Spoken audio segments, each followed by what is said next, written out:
Olá, sejam todos muito bem-vindos a mais uma resenha semanal do NP Agro. Hoje, num lugar um pouco diferente, a gente está aqui no GAF, em São Paulo, dentro do Allianz Parque, aqui o estádio do Palmeiras.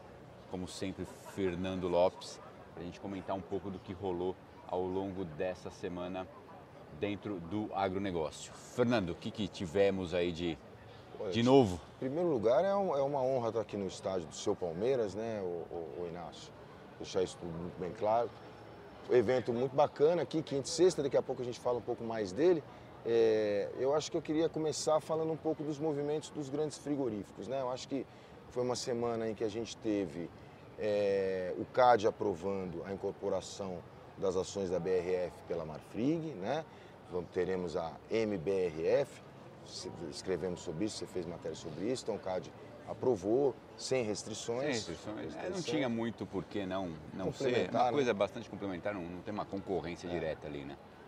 E aí tem uma complementaridade de proteínas, de regiões, né, geográfico, um negócio interessante, uma empresa que vai faturar mais de 150 bilhões, né, de reais por ano, não é isso? Exatamente.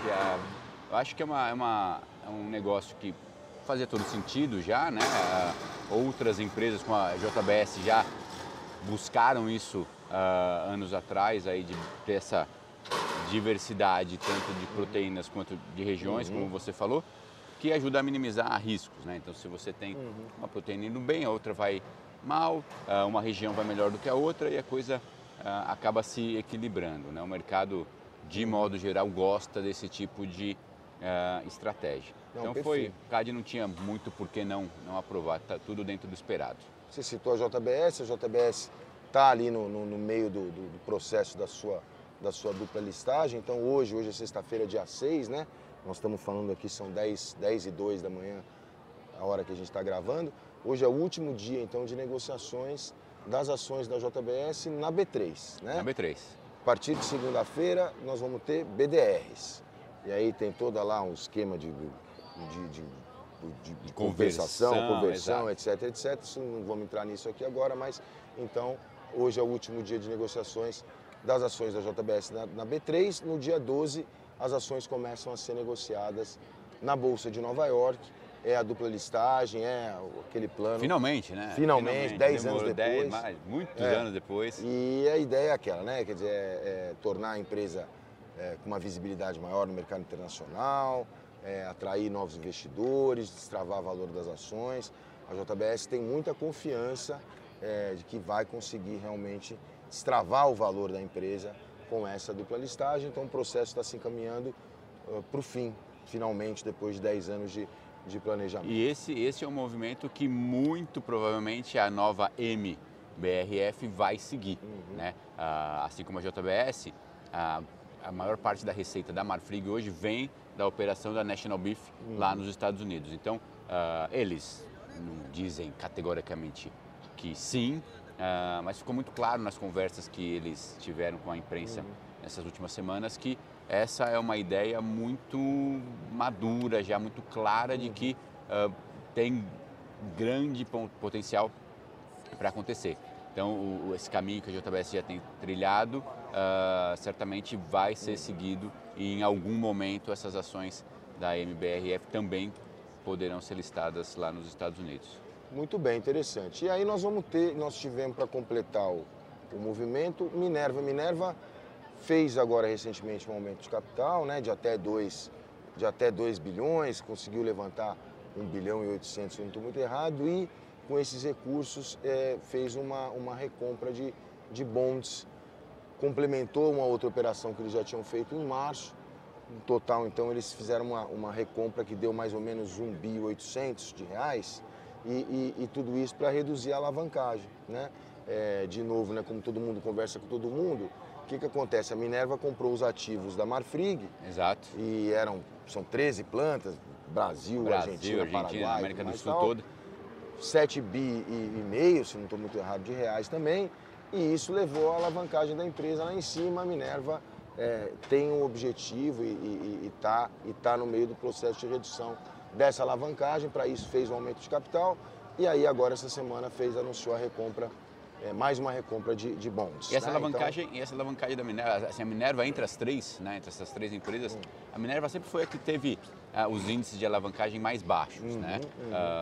Sempre fez aquisições também, mas em patamares um pouco inferiores. E aí essa aquisição que fez junto à Marfrig, de fato, fugiu um pouco do que a Minerva sempre trabalhou, do que o mercado estava acostumado a ver, e precisou fazer esse movimento, levantar essa grana para reduzir os níveis de endividamento e alavancagem. Foi um pacotão, né? Então realmente é uma coisa que fez muita diferença para os negócios da empresa. Então, na área de proteínas animais, das empresas aqui dos frigoríficos, foi o de mais importante aconteceu, enquanto nós continuamos as voltas com a gripe aviária, né?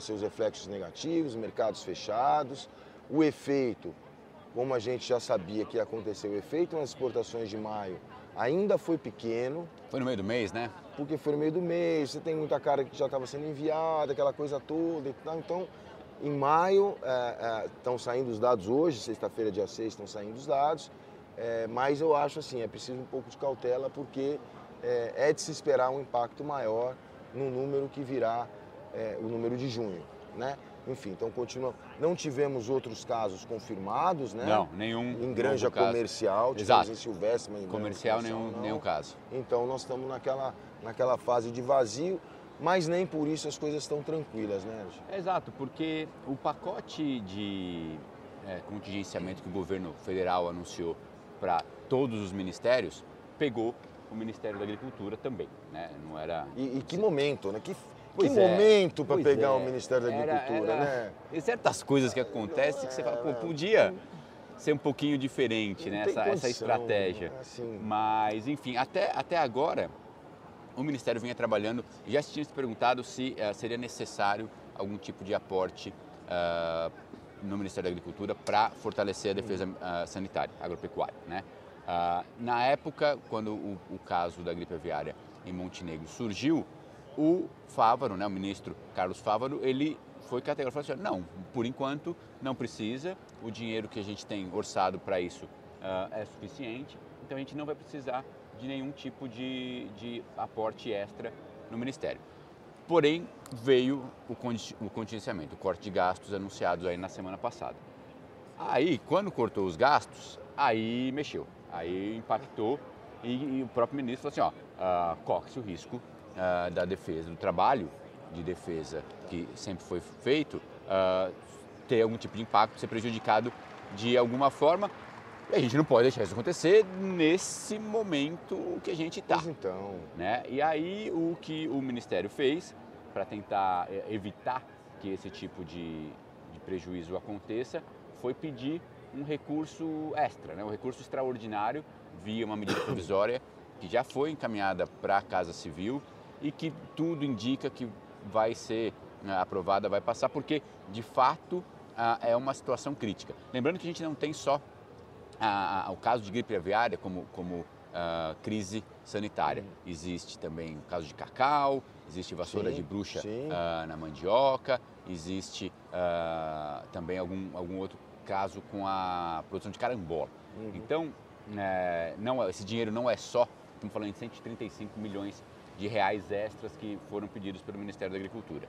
Então a gente acredita que nos próximos dias esse negócio vai sair para que o trabalho de defesa não seja prejudicado. Porque assim, teve o caso, não foi uma surpresa, claro, sempre se trabalhou para não ter, mas não foi uma surpresa, era esperado que em algum momento isso fosse acontecer, mas foi único, foi controlado, foi higienizado, feito todo o processo, estamos nesse processo de vazio. Ou seja, não dá para dizer que o sistema teve problemas, o sistema funcionou.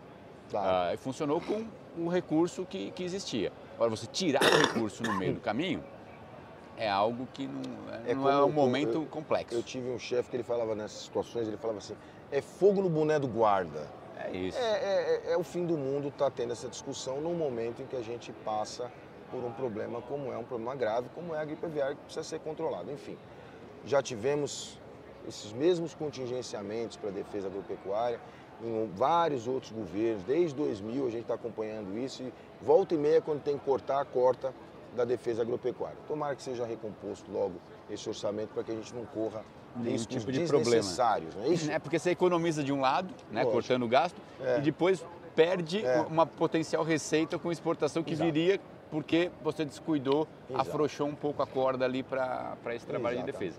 Então, é uma conta que é difícil entender como é que as estratégias são pensadas, mas enfim. Na agricultura, acho que foi uma semana relativamente tranquila de novidades. Estamos com os desenvolvimentos, boas segundas safras aí, tanto de milho, a colheita começou já, o algodão ainda não, mas está tudo se desenvolvendo bem. Então, do ponto de vista agrícola aqui, as coisas ficaram mais tranquilas. Tivemos notícia e informação da CropLife Brasil, entidade que representa empresas de insumos, mostrando um aumento interessante do uso de insumos biológicos nas lavouras brasileiras nessa safra 24-25, né, um aumento de 13%, uma área plantada total potencial ali de 156 milhões de hectares, é bastante coisa, né? Bastante coisa. Enfim, então acho que é aquela história que a própria CropLife fala, né? Quer dizer, a qualidade dos produtos está melhorando, a eficiência desses produtos está melhorando e o mercado aí ele reage na mesma página. A demanda aumenta, as compras vão aumentando também. Né? É interessante que ontem a gente teve aqui conversando com algumas pessoas, eu participei de um evento junto com a Corteva, né? Conversei com um diretor de marketing, um diretor comercial lá da Corteva e foi interessante que eles falaram que o mercado de insumos biológicos não vai substituir da indústria química tradicional, mas ele vai ser muito complementar, né? Então eles estão muito certos disso, trouxeram 2 produtores do Mato Grosso do Sul para relatar, contar um pouco a experiência deles com os biológicos, e eles falaram, olha, a gente aplicou no ano passado, né, na safra retrasada, em 50% da área de milho, safrinha, que foi um ano em que foi o ano da seca, que pegou a região centro-oeste e que funcionou super bem, ou seja, as próprias plantas reagiram muito bem à seca, conseguiram segurar um pouco melhor. E que para esse ano foi 100% da área, porque os resultados foram interessantes. Então, os produtos biológicos vêm melhorando, as empresas estão investindo muito, a própria Corteva está fazendo umas pesquisas super interessantes, começando a misturar a biotecnologia e a engenharia de genes, né? A troca de genes ali. A edição genômica. Edição genômica, exatamente, aplicada aos biológicos, ou seja, tem bastante coisa interessante que ainda vai surgir nesse mercado aí nos próximos 10 anos, com certeza. Muito bom. O Corteva é uma das principais patrocinadoras aqui do GAF, né? Junto com a XP também, que tem stand ali. O evento é organizado pela Datagro, um evento que está na sua 2ª edição. Foi muito bacana vir para cá, acho que ontem passamos boa parte do dia aqui, foi legal. Não ficamos para os shows. Não ficamos para os shows. Mas foi bacana o movimento, ver o movimento crescendo. Muita autoridade ontem aqui vários governadores. Vários, Caiado, Tarcísio. O governo de São Paulo, inclusive. Isso. Tivemos a ex-ministra Tereza também, que estava aqui. Estava aqui, exatamente. Ou seja, tinha bastante gente, bastante autoridade vindo prestigiar bacana, aqui o evento. E é bacana, acho que é uma proposta interessante, trazer a cultura agro para São Paulo é uma coisa legal, não deixa de ser uma ponte de aproximação entre esses 2 mundos que estão muito separados ainda no Brasil, o rural e o urbano. É preciso que eles se entendam um pouco melhor e esse evento ele cumpre esse objetivo, sem dúvida, né? Quer dizer, sem dúvida. Acho que, enfim, eu não vi como é que foi o público ontem à tarde para a noite, na hora dos shows, parece que estava enchendo, mas enfim, as pessoas vêm, conhecem, começa a conhecer, né? Porque o ano passado foi a primeira edição, e a primeira edição sempre é complicado, porque você não sabe o que vai acontecer exatamente, mas o que dá para sentir esse ano é que assim, as pessoas já conhecem, já ouviram falar, já estão mais dispostas a vir participar, né? Então é um evento que acho que tem de tudo para ir crescendo ao longo do tempo, como é, né? Na verdade, todo grande evento relacionado ao agronegócio. Lembrando que a AgriShow nunca foi do tamanho que é. Ela começou né? muito pequenininha, quase quebrou, não deu certo por prejuízo por 3 anos, tudo mais, até efetivamente a coisa funcionar. E eu acho que aqui uma das Também. grandes fortalezas é o conteúdo, né? Ou seja, vem muita gente interessante participar, trazer informações, trazer conteúdo, e a Datagro, enfim, é super reconhecida por esse trabalho que ela faz na parte de consultoria aí, não só em cana, como originalmente ela nasceu, Sim, né? sim. Hoje já em grãos, onde você conversou com o Flávio, Júnior, né? né? Com o Flávio França Júnior, que é o analista da Datagro. Então a Datagro cresceu bastante nessa parte de consultoria agrícola como um todo. É bem legal. Muito bom, e foi muito legal estar aqui. Estamos aqui hoje, sexta-feira de manhã, vamos ficar mais um pouco aqui. Acho que vamos ver um pouco da produção. Tem uma produção, produtores artesanais, produtores familiares que vieram também, enfim, tem bastante coisa para ver. Alexandre, sempre um prazer estar aqui com você, ainda mais na casa do glorioso Palestra, que é o seu time de coração. Exatamente. E é isso. Estamos aqui no comando das picapes, sempre bom falar Gustavo Meca, cuidando aqui da qualidade da nossa imagem. Você tem o NP Agrocast no site do NP Agro, né, npagro.com.br, nas mídias sociais do NP Agro, no YouTube, né, onde você quiser. Se você virar, você vai esbarrar com o NP Agro. Então, muito obrigado, Alexandre, mais uma vez um grande prazer. Tenham todos um ótimo fim de semana. Até a próxima. Tchau, tchau.